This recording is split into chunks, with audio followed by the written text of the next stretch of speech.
A big weekend ahead for Senate negotiators as they work to reach a funding deal for the southern border.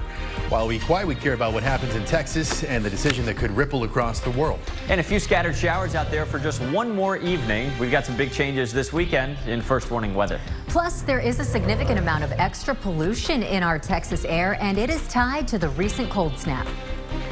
Well, Senate negotiators will work through the weekend to come to an agreement on tightening border security. Now, the deal is also tied to aid for Ukraine and Israel. This is a controversial issue for both Democrats and Republicans. NBC's Alice Barr is on Capitol Hill to cover this domestic decision that has international impact. On Capitol Hill, political pressure is colliding with the race to reach a deal on some of the most pressing priorities facing Congress: funding for Israel, Ukraine, and the U.S. southern border. Negotiators will work all weekend in an effort to get this done. Any progress in the Senate appears threatened by former President Trump urging GOP lawmakers to not accept any deal short of an essentially perfect border. The issue now dividing Republicans. He does not want us to solve the problem at the border. He wants to lay the blame for the border at Biden. I'm glad he's weighing again against this deal because from what I understand of it, I don't like it. Republican House Speaker Mike Johnson writing to his colleagues, quote, "If rumors about the contents of the draft proposal are true, it would have been dead on arrival in the House anyway." But some in the party are warning against walking away. This is the most leverage I've seen Republicans have in terms of getting legal changes to a broken immigration system in a very long time. In the crosshairs of the border fight, funding for Ukraine as it rapidly runs out of weapons and ammunition, and money for Israel amid fresh scrutiny over its war tactics.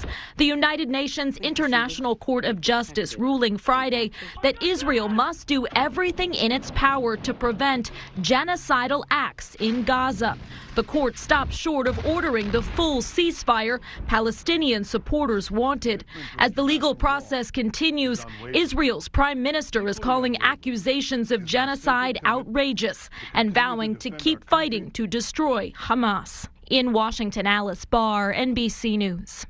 And digging a little deeper on the U.S.-Mexico border, new numbers from the governor's office show that since the start of Operation Lone Star in 2022, nearly 500,000 migrants have been detained, more than 38,000 criminal arrests have been made, and more than 35,000 felony charges have been issued at the border. The state has also sent more than 100,000 migrants from the border to cities like New York, Chicago, and Washington, D.C. All right, let's take a live look at downtown Austin right now with some clouds hanging over the city. Oh, wow, that is gray. And joining us now is meteorologist David Yeomans, and we hear that the sunshine is finally making its return. We've always been praying for rain, right? Yes. But at this point, it's like, it'd be nice to have a little bit of sunshine. Yeah. We will get that during our weekend plans. Right now, we're seeing a little bit of clearing here over Marble Falls. Lake Marble Falls, looking mostly cloudy here on the River City Grill Highland Furniture camera. It's 60 degrees right now west of Austin. That's some of the only clearing, though, that we're seeing. The rest of us are socked in. A few downpours up in San Saba, a few isolated showers near Georgetown, but the most concentrated rain is still in our eastern counties, the hardest hit areas by rain all week. Well southeast of Austin, from Smithville to Giddings, Carmine down to LaGrange, a few showers, even a few rumbles of thunder. These are not going to cause any additional flooding problems, though. They're kind of on their way out over the next couple of hours. Coming up, we are tracking a cold front tonight that'll lead to gusty winds tomorrow. I'll show you when the sun comes out this weekend and how long it stays out.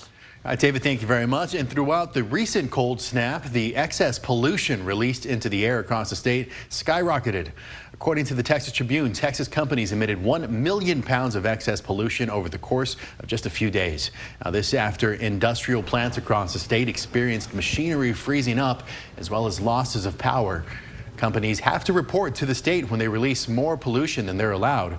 The Texas Commission on Environmental Quality received over 30 reports of unplanned emissions through the cold snap. Now, before that, the previous 60-day average of excess pollution was over 89,000 pounds. That number then jumped to over 135,000 on the first day of the freezing weather. The next day, on January 15th, extra emissions skyrocketed to over 878,000 pounds. Those emissions dropped on the 16th with nearly 500,000 pounds released, and towards the end of the cold snap on the 17th, nearly 352,000 pounds were released, still well above the previous 60-day average. The Tribune reports this makes for nearly 8 times as many excess emission incident days than what we saw before in the 60-day period before. Well, Austin City Council members are asking the city manager to be more transparent about big staffing changes after former Austin Police Chief Art Acevedo announced he was turning down a newly created city position. And this appointment, of course, caused a good deal of pushback. And KXAN's Grace Reader reminds us the city is still on the hunt for a permanent city manager right now, and transparency in that position is now front and center. Councilmember Mackenzie Kelly says she agreed with the city's decision to bring in Art Acevedo as an interim city manager over the Austin Police Department. But she didn't agree with the way it was announced to council just an hour before the public. It's why she wrote this memo to the interim city manager this week asking for more transparency in that process. I can, as a council member, request more timely notification so that we can express concerns and bring up potential problems that we may see in the community as a result of those appointments. Interim City Manager Jesus Garza responded, saying in part, quote, "I stand ready to accommodate that. It works this way in the city of Austin because we've got what's called a council manager government. Ultimately, the city council appoints the city manager, and the city manager controls almost all major staffing." Council can appoint several different positions, such as the city manager, the city auditor, municipal court judges.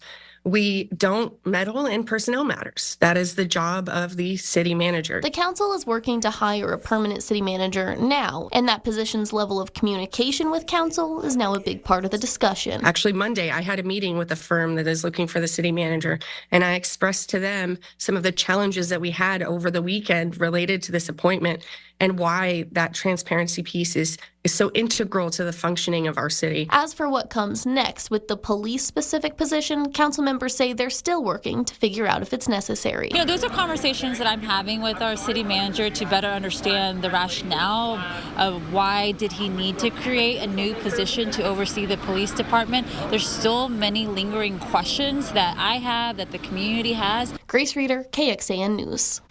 Councilmember Kelly says even though they don't have control over specific positions at the city, they do have to vote on the budget each year. So adding a salary to the budget of more than $200,000, which describes what would have been Acevedo's salary, is something she thinks council should know about. Now, the application for Austin's next city manager closes February 12th. Mayor Kirk Watson has said the goal is to have someone hired by early to mid-April. A jury today ordered former President Trump to pay $83.3 million to author E. Jean Carroll in her defamation case against him. Another jury found that Trump last year found him liable last year for sexually abusing Carroll in the 1990s and defaming her after she wrote about the incident. The former president briefly took the stand yesterday and called Carroll's accusation false. And then this morning, he stormed out of the courtroom during Carroll's attorney's closing arguments. He returned to hear his own attorney's remarks. Much more ahead on this on NBC Nightly News. A Texas man secures his spot on the 2024 U.S. Olympic team. And we had the story of how his father inspired him to take his first steps toward his journey to Paris. As grounded Boeing jets get ready for takeoff again, some U.S. leaders worry the planes aren't quite ready to take to the skies. And a massive recall announced today affecting thousands of Teslas across the country. We'll steer you around the software problem affecting a crucial driving maneuver.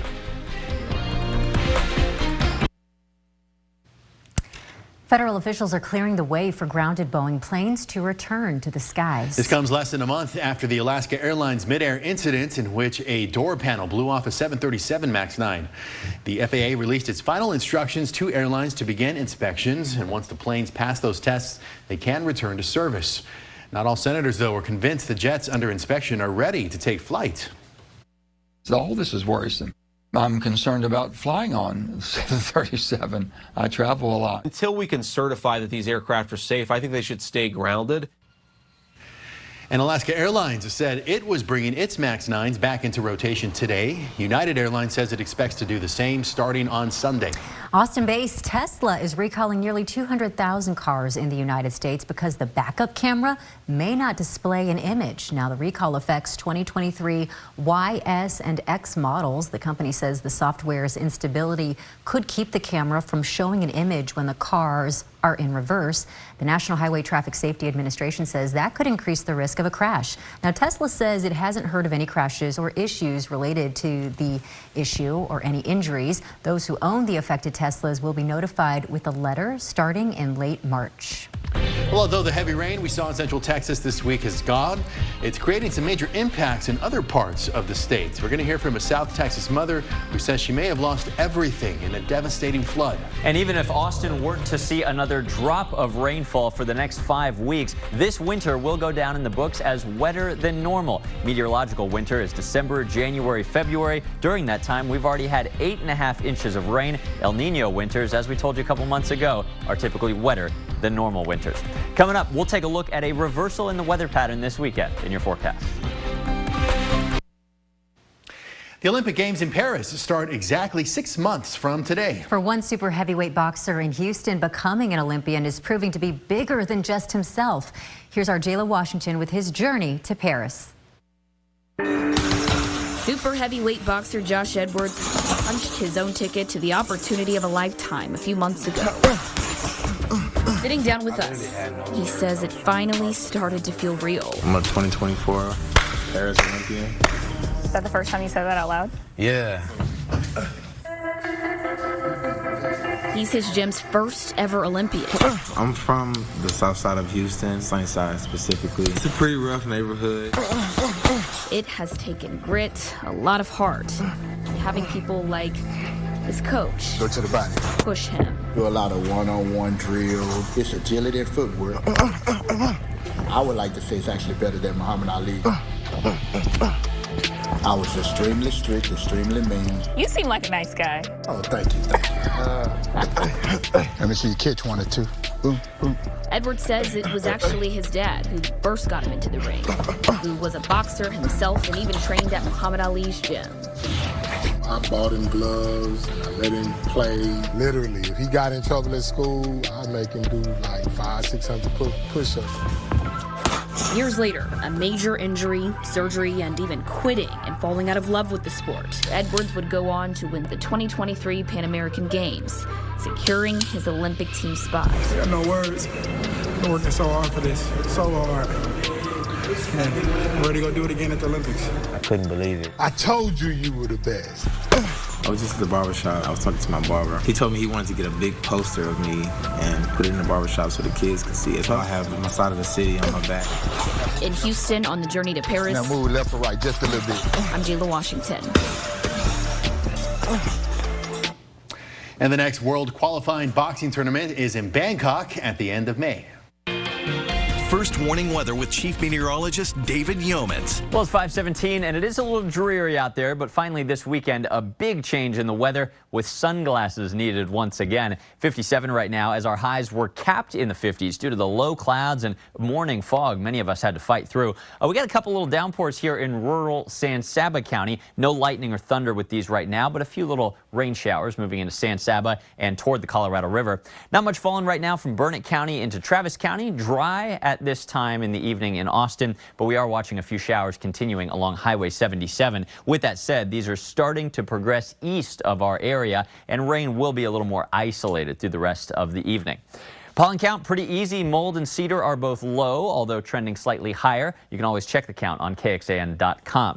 Notice this big storm system is cranking up to our north. Just like we predicted yesterday, though, the bulk of the rain is staying to our north, leaving us mainly dry with just a little chance of rain for your Friday night plans. Notice how the bulk of that rain east of Austin is pulling out over the next couple of hours. We're mainly cloudy through the rest of the evening with a slight chance of a little bit of rain. Most of us just don't see any from this point forward, but the cold front itself moving into our area overnight, maybe midnight, 1 a.m., approaching Austin. It could have a brief shower or even thunderstorm along it, but most of us stay dry then as well. In the wake of it, though, you see the clouds starting to race from north to south, gusty winds and cloudy skies to start off the day tomorrow. It's not sunny immediately, but after lunchtime on Saturday, breezy winds start to scour out the clouds, drier air blowing in, and it's going to kickstart a wonderful stretch of weather. Cloudy skies to start tomorrow, then gradual clearing. A little bit cooler behind this front, but it's not a very strong one. Highs tomorrow still reach 60. A beautiful Sunday with less wind, no cloud cover whatsoever. Sunday might be the better day for outdoor plans just because of the clouds and the wind tomorrow. High temperatures after that point continue a slow, steady warm up after what has been a cooler than normal January overall to this point. The final week of the month, coming next work week, looks great. Temperatures each afternoon slightly warmer than normal, as warm as 71 by Wednesday. Sounds pretty nice. Okay, tonight's forecast. Slight chance of rain this evening, then cloudy overnight. Winds increasing with the cold front's arrival. Northwest at 10 to 20 late. Then tomorrow, the winds really pick up. Northwest at 15 to 25 with some higher gusts. Remember, it's cloudy early, but the sun will come out eventually.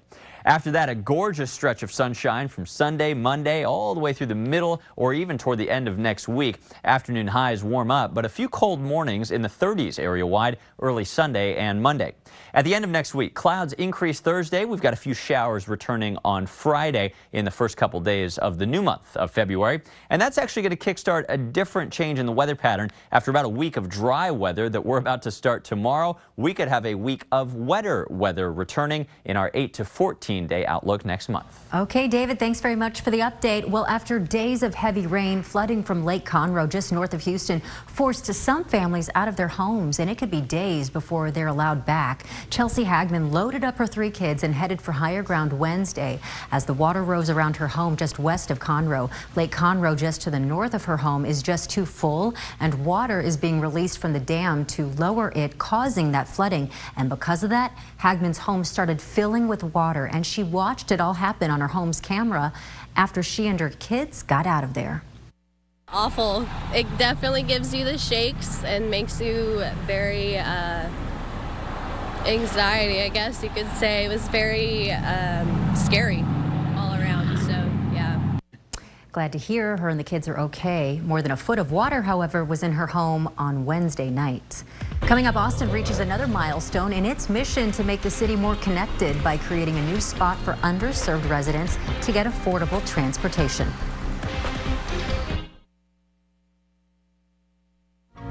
It's the story that captivated America. The unexplained deaths of 3 Kansas City football fans. Only News Nation has exclusive access to family members and loved ones of the men. As the mystery deepens, Chris Cuomo talks with women who have children with 2 of the victims. What they think really happened. Then on Banfield, hear from the mother of one of the men, David Harrington, how she's coping with the tragedy. The whole story needs to come out. That's tonight on News Nation, starting at 8 Eastern. And to find News Nation, go to joinnn.com. Right now, the execution officials say was textbook, but that witnesses say was otherwise. The questions after a new execution method is put to the test in Alabama.